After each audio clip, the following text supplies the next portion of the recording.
All right, you guys ready? Kelly, Ricky, I'm gonna let everybody in. Terrific. All Ricky, right. are you available if I call on you during this? Yeah, I'm right here. Okay, Heather said she was going to call in and listen, okay. but we I'll can leave defer her, I'll if leave her needed. out. Just mute if you're not on, guys. I'm letting everybody in right now. Hey, Wrigley.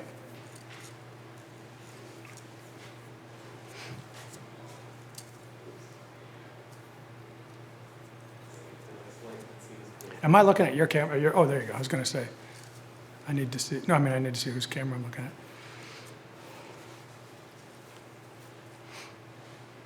Wrigley, are you standing up? Always. Not a girl. Who's 10 times creative? Oh, that's you? Oh, okay, got it. I'm about 2 times creative, so you got me. Are you all ready, Jeff? Christina, All right, everybody. This is Christina Lance with the LPGA Tour live from Naples, Florida. We did it. We've made it to the CME Group Tour Championship. Thank you all for your patience and support in a great year. We're here with Commissioner Mike Whan to discuss the state of the LPGA and our 2021 schedule release. Kelly Schultz is going to walk us all through this. So Kelly, I'll turn things over to you. Thanks so much, Christina, and good morning, everyone. So glad that we have made it here to the CME Group Tour Championship in what surely has been an unprecedented 2020 season. We're really pleased to be joined by LPGA Commissioner Mike Whan this morning. And Mike, it really has been an incredible year, not the one that we envisioned at the start for sure, but really proud of where we have come, what we've been able to accomplish, and I just wanted to open it up to you for some comments to get us started this morning. Thanks, Minnie. It's hard to focus on, I was walking over thinking we were going to talk about the 21 schedule, but it's hard to talk about 21 without reflecting for a second about 20. And I know a lot of you on the call have done your own reflection on 20, but for me to stand here today and talk to you, or I guess sit here, sorry, Brianna, I'm actually sitting, but to sit here today and talk about a schedule where we've lost no official events. Obviously, we're not playing Australia, but they're certainly not going away. We've actually added titles, added partners in 2020. In fact, our sponsorship sales are actually up in 2020, not only versus 19, but versus our original 2020 budget, which was a pretty significant increase. I'm sitting here today after 7,200 COVID tests, $3.5 million in unplanned COVID expenses in 2020. We have had 42 positives. The good news for us is 27 of those happened on site, and happened at home, and 15 of those actually happened at tournament site. And a handful of those turned out to not be confirmed positive. So those seem like pretty small percentages, I get that, but as I've said to many players on the range, even today, while we're less than 0.5% of positive tests, trust me, when you're the one receiving the call from one of us on the positive day, it's no less alarming. And all of us who have spent our year on a little text group called COVID Crisis Team, when that text goes off, every one of us has the same high-strung blood pressure jumping anxiety because it really begins there. It begins with contact tracing and working. So, but as we sit here today and think about all of those things, my team, my athletes, my caddies, and my tournaments really stepped up. And here we sit with an incredible year behind us. We also dealt with wildfires they haven't seen in Portland for 75 years, 100-year floods in Michigan, extreme heat in Palm Springs, extreme cold in Texas. And each one of those weeks, players looking at me thinking, whose idea was this? And quite frankly, you can't rattle me this year on weekly issues because we won the war. We got ourselves to the end of this thing, and most importantly, our fans responded. Our viewership's up over almost 30% this year. Nobody saw that coming, either before a pandemic or after. Our engagement factors, in terms of fans really engaging with us, is up 44%. Over 3.3 million people a week, every time we tee it up, engage with our sport. That's a new record for us. And so when you kind of stop all of this, I was just having this conversation with my wife last night, and I was, of course, complaining about something else. And she said, as only she does, Mike, stop it. You didn't lose a single employee in 2020. You didn't have one hospitalized player, staff member, volunteer, local official.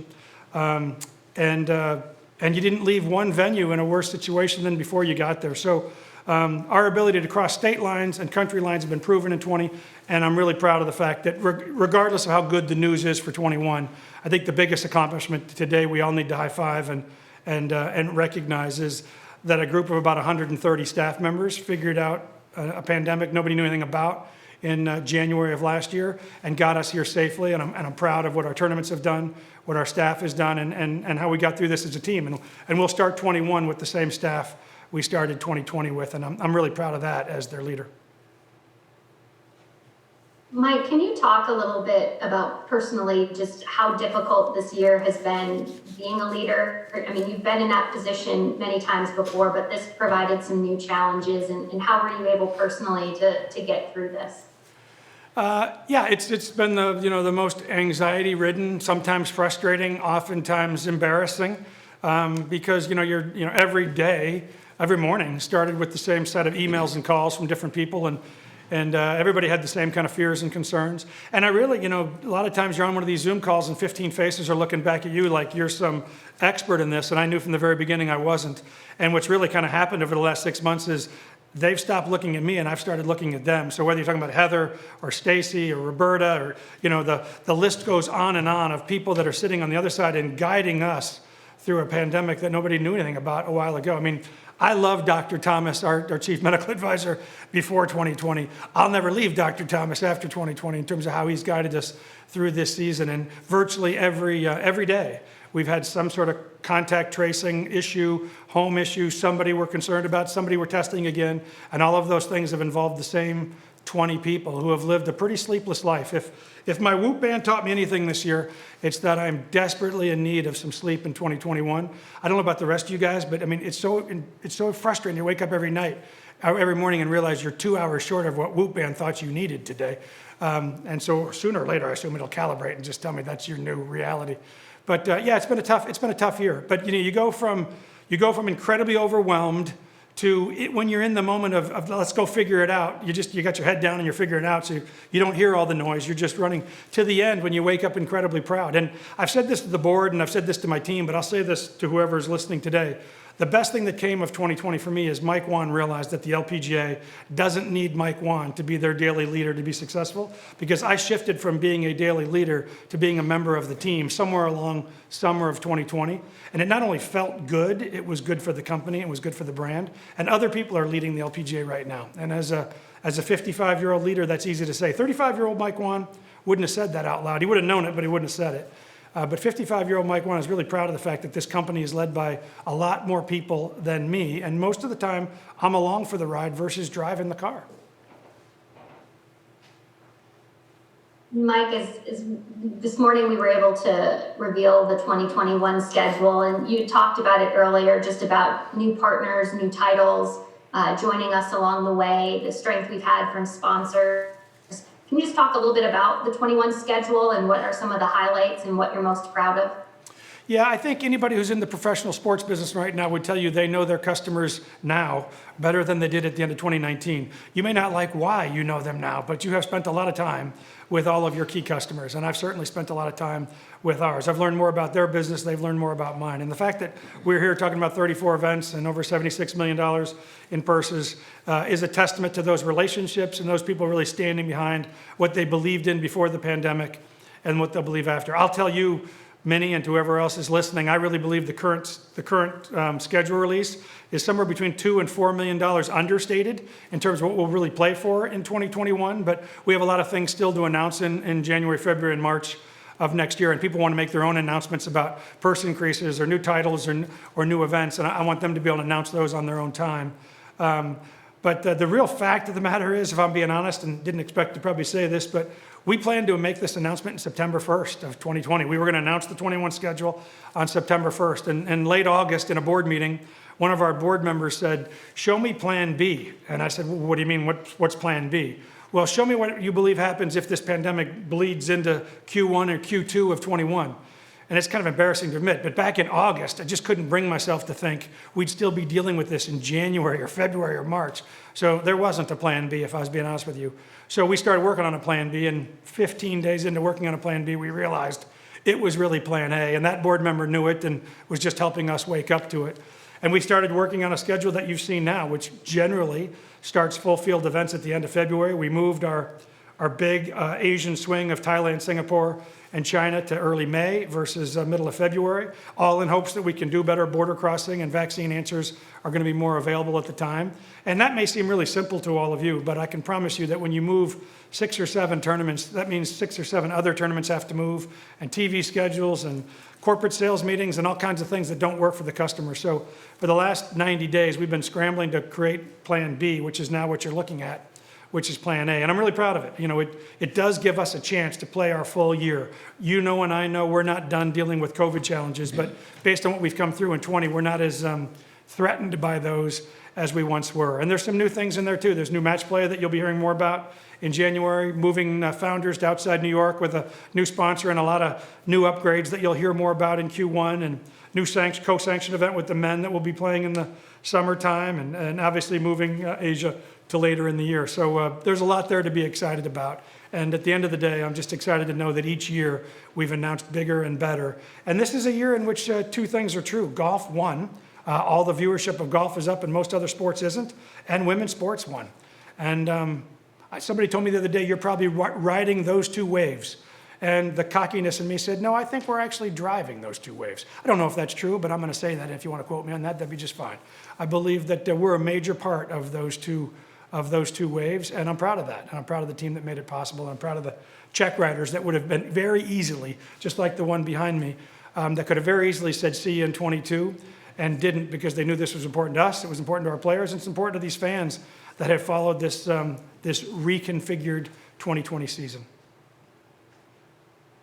All right, well, I'm going to start opening it up to media for questions. If you have a question, please just message in the chat. We will call upon you to ask your question. And Mike, one last thing I'll ask you while we're waiting for some of the media to chime in. Could you just talk a little bit about some of the changes that we're going to see going back to normal in 21? So a little bit, you know, we froze status from 20 into 21. The priority list is going to change a little bit, going from money to points. Take us through some of that, and then the return of Q School as well at the end. Got it. Yeah, so we've told all players the 21's an official season. We're not freezing status for 22. I mean, we'd have to see some pretty dramatic impact and reduction in schedule to get to that. So this is, you know, we're in go time starting in January of 21. We have been tracking money versus points for the last 5 years, and very closely, and adjusting over the last 3 years. And most of the players know this is something we've been planning to do. Probably would have moved to that earlier, but really are officially moving to that in 21. So what that means is our CME points that are calculated throughout the year will not only be what gets you into this event next year, but also be what's used to establish your priority, your status on the tour for the following years. There's a couple of benefits to that. I know the PGA Tour went to that a few years ago, and we were tracking both their change and our sort of pseudo change over the last few years. One of the benefits is, while money can be pretty staggeringly different, we didn't want a second place finish at the US Women's Open to be more important than finishing in the top 5 all year long. And sometimes one money difference could make that significant. We want to reward consistency of play throughout the whole season. So we'll use money for your status, we'll use money for maternity, we'll use money for medical leaves, we use points for all those things going forward. And players have been aware of that now for a couple of years, but that'll be official this year. Q School returned to Q School as you've known it. We'll have stage 1 and stage 2 of Q School. We will delay stage 3 of Q School until after Thanksgiving, so expect stage 3 of Q School to be in early December, kind of where stage 3 of Q School used to be, but stage 3 or Q Series will be kind of as you've seen it before. We're hoping to be able to use 2 courses and have a little bit larger field for stage 3. And because it passed, we've been playing it in October, and Pinehurst, it was both cold, and it kind of still happened in the middle of seasons, both our season and the LET season and some of the other seasons around the globe. So we think this way will be a little bit better for all players trying to play into that event. So official event, we're playing for official points. Those official points will represent how you get into events and how you hold your status in 22. Q School returns as you've known it in the past, including Q Series, other than a later Q Series. We will have a stage of Q School in Asia, which will be different. So there'll be a stage 1 and stage 2 opportunity in Asia as part of our lead in to Q Series. But other than that, I think pretty much the same on that front. Great, thanks, Mike. All right, we're going to start first with Steve Eubanks. Steve, go ahead and ask your question. Yeah, Mike, you spoke about the check writers, and I think that when you come off of a season like 2020 and into 21, a lot of people will be surprised that we have new sponsors and new events. Yeah. Can you walk us through how some of those things came about? Yeah, I mean, the good news is most of the new check writers you'll hear about in new events are events we were talking about even before the pandemic, but would have certainly been a good time to say not now and move away. But I think the good news for us is there's been sort of an awakening, maybe in the last 4 or 5 years, about the ability for you to move your business through a relationship with the LPGA and through golf in general. You know, the combination of great TV, global TV in our case, great hospitality, and our ability to kind of build events around what's important to you. So you'll see an event that we'll announce here in January that's very much built around the sponsors that have come to the table for that event. So the event works for us, it's a great tournament, but it also works for them, and you'll see that come to play in a lot of ways. Also, I think, as I talked about some of these waves, you know, getting more involved in women's sport, and certainly women's golf, has become more popular and, quite frankly, become more on the tip of the tongue of, I think, more CMOs and CEOs. I hear the term evaluating our portfolio more often, meaning making sure that our portfolio looks more like the mottos that hang on our wall and what we say about equality. So you'll see some large, you know, Fortune 200 and below kind of companies really getting involved with us. You'll see a couple of companies involved with us that were involved in the past and stepped away for a while and came back. I always love those because I feel those are the greatest validation. But yeah, through the middle of this whole thing, our sales have, it's the only thing I can tell you in 2020 that's actually up versus original budget. And that sponsorship says everything else has been a disastrous outcome in terms of finances. And I'll be the first to admit it's been a tough year financially, but I'm blown away that we've actually added more sponsors, both titles and official marketing partners, and more total dollars to the sponsorship packages. We talk about 21 than we had when we walked into 20. So exciting time. I think a testament to the players and caddies and the staff out there that put on these events. So yeah, if there's anything we can really be proud of is not losing them and actually gaining them. You know, when if you'd asked me in April, and you know this because you sat across me, the petrified Mike Whan in April and May, you know, things looked pretty bleak in April when we just weren't sure what the end of this thing looked like. And now jumping forward, it's pretty amazing that, you know, we're finishing this year the way we did. Thanks, Steve. We're now going to go to Beth Ann Nichols. Beth Ann, go ahead. Hey, Mike. Congratulations on a robust schedule. No video, Beth Ann. You're not going to show us. No, show us. Oh, well, that's been the protocol. Okay. No thanks. I wanted to ask you about your rainy day fund. How you built it up throughout the course of your tenure as commissioner, how critical a role it played, and kind of where it stands now. So I'll take those sort of in order. You know, the reality of it is nothing works at the LPGA unless we're playing professional golf, because playing golf on the LPGA runs everything else. It creates TV, it creates TV revenue, it creates opportunity for other sponsors to invest more in the LPGA, it creates opportunity and financial gain for our foundational efforts.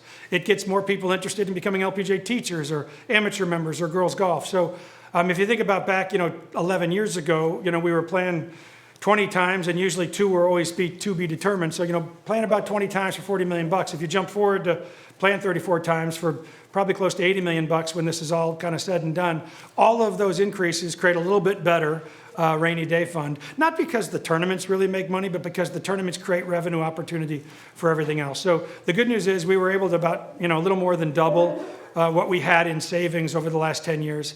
And if you'd asked me in April, I was really concerned about that rainy day fund. But the reality of it is we're going to lose a few $1 million in 2020. And we're not going to lose tens of millions of dollars or $100 million. We're going to lose a few $1 million. We didn't have tens of millions of dollars to play with, but nowhere near threatened as an organization. Still significantly more money in the bank than we even had 5 years ago. And certainly able to weather the storm. And if this storm lasts another year or two, not something that would concern the health of the LPGA. I wouldn't have made that comment back in April and May, and you might have asked that question in April and May, and if you did, I'm surely skirted to the answer. But today, I'm pretty sure to tell you that we're in good shape financially, and I'm excited about that because it's enabled us to not only keep this thing going all year, because I won't lie to you, we've had to invest in a significant way in our schedule. We've had to help out, partners that either couldn't play or we didn't deliver what we said we were going to do, and we had contractual commitments to make some payments back. But we're in good shape. I appreciate you asking, but not a concern. In fact, I would say going into 21, maybe as healthy as we've ever been. Then if I could ask a vaccine question, can you kind of give us an update on when you think, that might be available for the tour? Do you plan on making it mandatory, or how many players have to have a vaccine before you don't have to test anymore? Yeah, so I really don't have a place in line. I'm not sure anybody else outside of healthcare workers and people in homes have that place in line. If they do, then I missed my memo. It's not for a lack of asking, but I'm not really sure where we stack up and when exactly that will become available. And obviously, we're going to accept whatever the leadership of the country thinks is right, and the states we're in and the countries we're in. But I promise you, I'll be at the front of that line when available. A 55-year-old Mike Whan will certainly be there with a sleeveless shirt to be vaccinated. I don't know that we can or would legally mandate vaccines for our members, but I also believe, at least in terms of what I'm hearing early on, I think there could be some places we play, some events that host us, and maybe even some airlines we fly that might take that position even if we don't. So I think playing some of our events might require vaccines, and I think for some people that don't want to get vaccinated, they might have some choices to make there. But I think at this point, we don't have a plan to mandate it. Not sure we could if we did, but like I said, I think that will probably take care of itself. And with being such a global tour, there are definitely places that we visit that are already talking about that as a requirement, and understand that as a requirement. So I think a heavily vaccinated LPGA tour will probably take care of itself. Thank you. You bet. Thanks for the coverage this year, Beth. We appreciate it. All right, we're going to our next question is from Keely Levins. Go ahead, Keely. Hey, Mike, how are you? Keely, you got some big news coming in your world too, don't you? Yes, yeah, my 2021 schedule is looking interesting and busy as well. But not yet? Not yet, Okay. no, I'm due March 11th. Oh, I was thinking you were due at the end of December. Okay, go ahead. No, yeah, I'm glad this will be in the transcript though. My question is about the number of women that have started playing golf this year, just because there really wasn't much else people could do. Don't say with that. COVID. Don't say not much else. It was a preference to come out and join the game. It was just the perfect activity. It was the perfect way to socialize, and it was an opportunity, and so many people took advantage of it. And I'm curious how important that energy is for your tour, and how do we keep it going? Yeah, so you're right. I mean, this has been a good year for golf, despite this being a challenging year for almost everything and everybody, but a good year in terms of re-engaging such a large population to this game. It is important. I mean, we have a group that meets that obviously met on schedule, which we kind of call Golf Inc. I'm not really sure that's anybody trademarked that name, but when we get together, we've been talking too about how to make sure we can keep this going. It's one of the reasons we really got involved with LPGA Amateurs and essentially merged in with the Executive Women's Golf Association, because we think women playing golf and enjoying this game and finding other women and other forums in which to play it and engaging with us as a connection point is important to the game. We have sponsors that want us to connect them to women who play the game, and we have players who want to see more women in the pro-ams and more women in the grandstands, and certainly more women in our telecast. So there's a lot of good things happening all at once. I mean, this resurgence with golf that happened through the pandemic, this 4 to 5 million non-golf people a year experiencing the game through Top Golf. There's a lot of reasons to be pretty optimistic about the future of this, and I think for the first time in a long time, even at the local golf course level, there's a real renewed energy to figure out how to be welcoming and inviting and make sure we don't lose this wave that come back. Because I think as golfers, anybody who's been in the golf industry as long as I have, we've seen a few waves come, and unfortunately we've seen them go. So the question is, how do we keep this wave from going again? But I've said this many times, if you're at a local club, or if you're some guy that believes in, only guys playing golf on Saturday afternoon, I got terrible news for you, because women are coming, and they're coming in big numbers. And I know it because junior golf has never looked more female than it looks right now. It did before the pandemic. It's going to look a lot more female after the pandemic. So this game is going to look a lot more like this game should over the next 10 and 20 years. It would have without COVID, but to your point, Keely, maybe there's been some renewed interest, and just from a family perspective, from a women's perspective, from all kinds of people who have kind of walked away from the game. And I think that's exciting for us. We hope to keep that alive and well with our telecast all around the world, and all 3 of our tours, and obviously what we're doing with our teachers and our amateurs. So we're not going to quit trying to make sure this game becomes more and more female in the years to come. That makes total sense. Could I ask a completely unrelated question? Sure. During the Women's Open, we saw a lot of PGA Tour players tweeting about the event. And I was just curious as to what you thought about how important PGA Tour players' support of the LPGA, how important is that?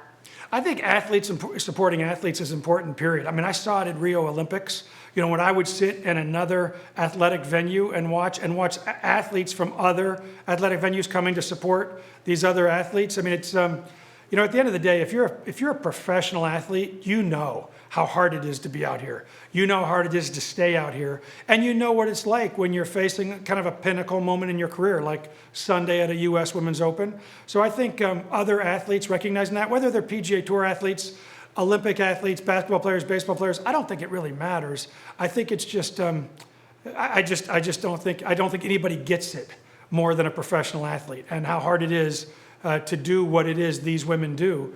And so to me, it's anybody who recognizes that is a big deal. And I can promise you we will reciprocate, because nobody watches the PGA Tour more than we do. And there's a reason for that, because we know how hard it is for them to be in the position they're in. So it's nice to be reinforced. It was really cool to me to even see some sponsors that don't sponsor us, but do sponsor other sports, supporting what we've done this year in 2020 and getting these athletes back on the field. But I said this last year, and it's even more true today. It's coming. Like, the wave of support behind women's sport, behind televising women's sport, behind viewership of women's sport, behind other athletes recognizing great women's athletes. I mean, maybe it's not coming. It's here. And I think for a few people that don't recognize it's here, you're just gonna get more and more of it in the years to come, because there's not much that separates a 22-year-old female athlete on the LPGA and a 22-year-old NBA athlete in terms of the sacrifice it took to get to that level and what it's going to take to stay at that level. Awesome. Thank you. Thanks, Keely. Good luck. Thanks, Keely. Next up, we have Rick Wolfel. Rick, go ahead with your question. Thanks, Kelly. Good morning, Mike. You will not be ahead of me in line for the vaccine when it's available. Can I have yours? Question, please. Okay. Regarding the 2021 schedule, how important is it for you to have flexibility in case COVID does not go away, or there are issues with crossing state boundaries or national boundaries or whatever, to have the flexibility you executed so well this year, or your team did? Well, if I tell you it's really important to have flexibility, I'm putting myself in a box, because I don't have much flexibility, if I'm being honest with you. As you can see when you look at the schedule, we have pushed back.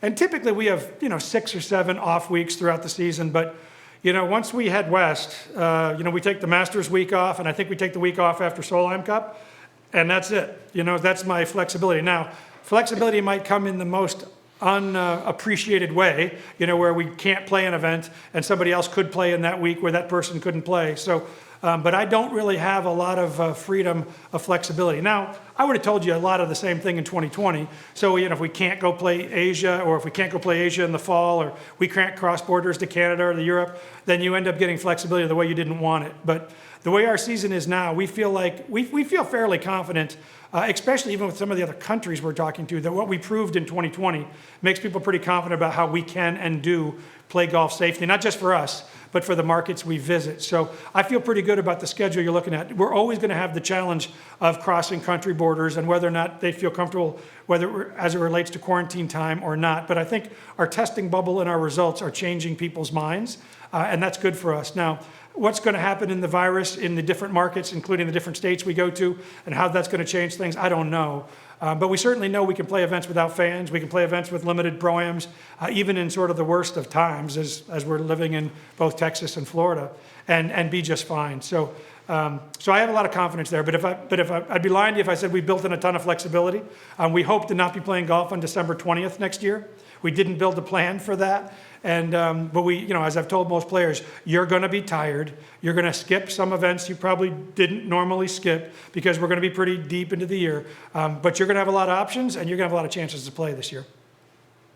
Thank you. Thanks, Rick. Feel free to stay virtual without your vaccine.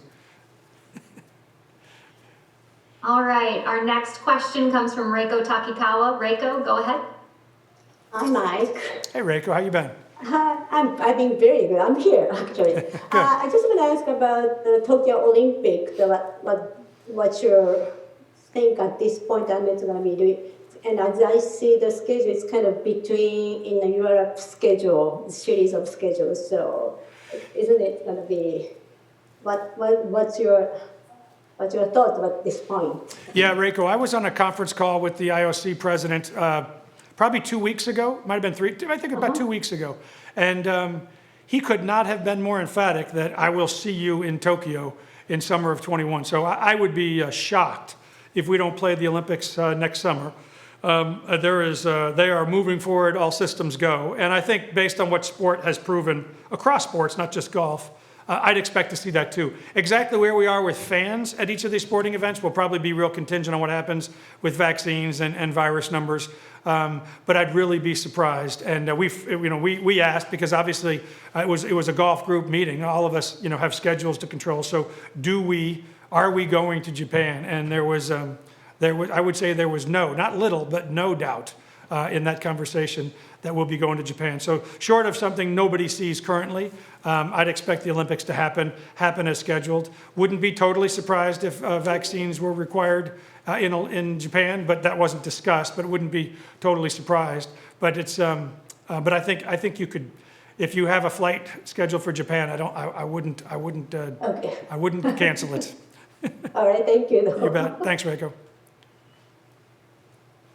Thanks, Reiko. Next up, we're going to go back to Beth Ann. Yeah, Mike, I'm curious what you can tell us about the new event that's co-sanctioned with the European Tour. It sounds most intriguing. Yeah, it's tied in with government support as well. And in the midst of all that we're going through right now, everything's kind of frozen in terms of moving things forward. But I think, but sponsored, government-backed, a co-sanctioned event, not only between us and the Men's European Tour, but the LET. And at an interesting time in terms of, for us, an interesting time if people want to stay in Europe between those two between Evian and us coming back from the Olympics.